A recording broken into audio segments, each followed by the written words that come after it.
Welcome to the Canoga Park Youth Art Center's new series, World Art, where each class will go to a different part of the world and learn about their art and their culture and sometimes their architecture, and will be inspired by that to make our own artwork. So today we're going to Africa, and we're going to a particular country in Africa, and we're going to learn how to make African mask. Here's a picture of what we'll be doing today. Now, you have many choices in this. This particular mask that I made today was based on a lion, but you have all kinds of choices about what kind of mask you want to make. And masks are very important to the different cultures in Africa. Let's take a look at the country we're going to today. That is the country of Mali, and they are best known for their mask of all the nations in Africa. And a lot of their masks are animal masks, and they can be made out of many different materials. Let's look at this one. This one appears to be made out of clay. That's quite a hairdo, huh? So these masks are got usually exaggerated features, and they're made from a variety of materials. If you look at this one here, I'm thinking this one might be made out of wood. Now the person who makes the mask is usually an elder of the community, and it's a man, and he is very respected in his community. He's like the mayor. Everyone really respects him because they're more than masks. It's the stories and the dance and the rest of it that goes with it. Let's look at this one. I believe this one is also made out of wood. Now, they use these masks in ceremony, and sometimes the ceremony is to celebrate a wedding or a birth. Sometimes it's to mark the changing of the seasons. Sometimes if there's no rain, they'll have a ceremony to try to bring rain for their crops. And if we go down here, we can see a man wearing one in one of the dances that he does. And you see all that cool stuff coming off. So they get their supplies from whatever they find laying around. For the most part, they use bark, they can use straw, and wood and clay. Those are some of the main ingredients they make their mask out of. As we go to this one, you can see that masks are symmetrical. What's on one side is on the other. What's on one side is on the other. What's on one side is on the other.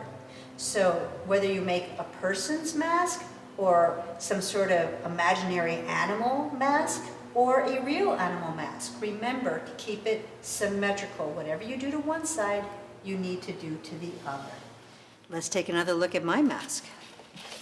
Now, I wanted to show that it was a lion, but I didn't want to do the whole mane thing. So I kind of made a second line here to show that that's the mane that goes around the lion's head. And you can see the shape. I'm going to show you after this different shapes for the mask.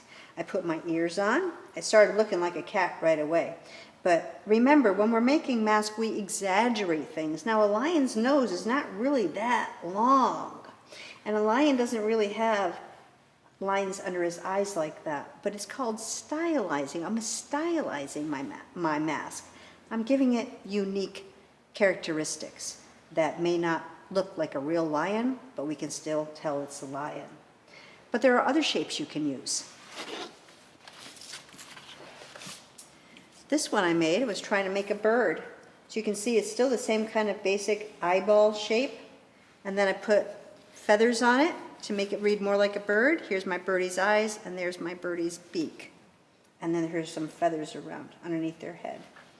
This one looks like it could be a cow. You can put those antelope ears on if you want, or antlers if you wanted, big ones if you wanted. And that basic shape is a triangle. See, just a triangle. And then we go over to this one. This one looks like the kind of mask and the kind of art they make in Tahiti. It kind of looks like something I see on SpongeBob SquarePants all the time too, the tiki heads. So this is a rectangle. It's a little bit fatter at the bottom than it is at the top. Again, big mouth, big nose, big eyes, decorations. What's on one side is on the other. I gave him some crazy hair too.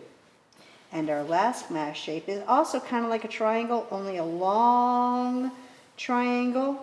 And this one could be like a wolf, or a dog, or a deer. So I didn't want to make him look too friendly. They're not designed to be that friendly, but I gave some fur around the edges. I gave him his long ears, and look, really long nose, and look at his little tiny eyes there. So these are some other shapes that you guys can consider when you're making your own mask. One thing I want you to consider is that these need to be big, so no itty-bitty tiny drawings. I'm going to go all the way practically to the top. I'm going to make this big arc. Do you see me pressing hard? No, you do not. I am pressing lightly until I'm sure that's where I want my line to go. And now, same thing here. This line has to match that line, so match it to the best of your ability. Going around, see how light that was? Now that I know my line's in the right place, now I can go in and I can make my line a little darker. But I don't go in dark right away, or you're going to be spending half your time erasing. Now I'm going to put another shape, because that's the inside face. The rest of that is his mane. There we go. That's where our lion's head's going to be. So you can tell this is pretty narrow for a lion's face, but it's okay. So now we're ready for my eyeballs. Remember, they're the shape of almonds. But again, this is your mask. You can do it any way you want. So I'm putting in 2 eyes. I kind of want them the same shape. Lions and all cats have their pupils go this way. They're not like ours. They're kind of like that. Animals also don't show the whites of their eyes most of the time. Now for the nose, here's my trick. I start on the outside of the eye, come around in a big hump, I go down this way, I go all the way down there. So I start on this side, I come up in a big hump, I come back in again, and I go all the way down here. Remember what I said about animals? Lots of their noses are upside down triangles. Now I'm going to put in his little lion smile, and to make him fierce, I'm going to give him a couple of teeth like that. So here's our basic drawing, but now it's up to me to do some decorating on it. So I'm going to put a little decoration up here, like a bird, but not. I'll put a little circle up here, and then I'm going to put some lines, because we want to decorate these. We don't want them to be plain, but because I put these here, that means I have to put the same lines on this side. There we go. Now I need some whiskers, don't I? So we're going to have our whiskers come out like this. And now 3 whiskers on this side. All right, now the last thing I'm going to do is put in my mane and my ears. So here's my ears. Go up and down, kind of like a triangle. Up and down. Now I'm going to put one more line in there, because that shows me the outside of the ear versus the inside of the ear. Now the last thing I have to do is put my mane, and to do that, like again, I'm stylizing. So I'm going to put these kind of curved lines that go all the way around my mask. Continue down this way. There we go, to the bottom. And then I'm going to start back up on this side again. Now, again, I can't stress this enough. There's 1,000 ways to show a mane on a lion. This is just one way.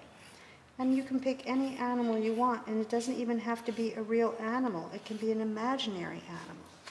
Okay, there is our lion mask. And notice how big it is. It fills up the whole sheet of paper. Mask making in Africa is much more than an art form. It's also a big part of their culture, their ceremonies, and their identity as a group of people. So I hope we learned a little bit about the mask making of Africa in the country of Mali today. I made a little extra mask here for you. Whoa! So I made this mask and I cut it out, and I used only oil pastels. And the reason why I did that was because if I put water on it, my mask is going to be all wiggly wobbly. And then I put a stick in the back. Any kind of stick will do. So this way, and you can even like have a play and everybody wearing a mask, maybe the Lion King. So that would be fun. Certainly a way to brighten up a spring afternoon. Well, I hope you enjoyed our trip to Africa and enjoyed learning about African mask. Please join us again for another Canoga Park Youth Arts Center's class called World Art. Thanks for joining us.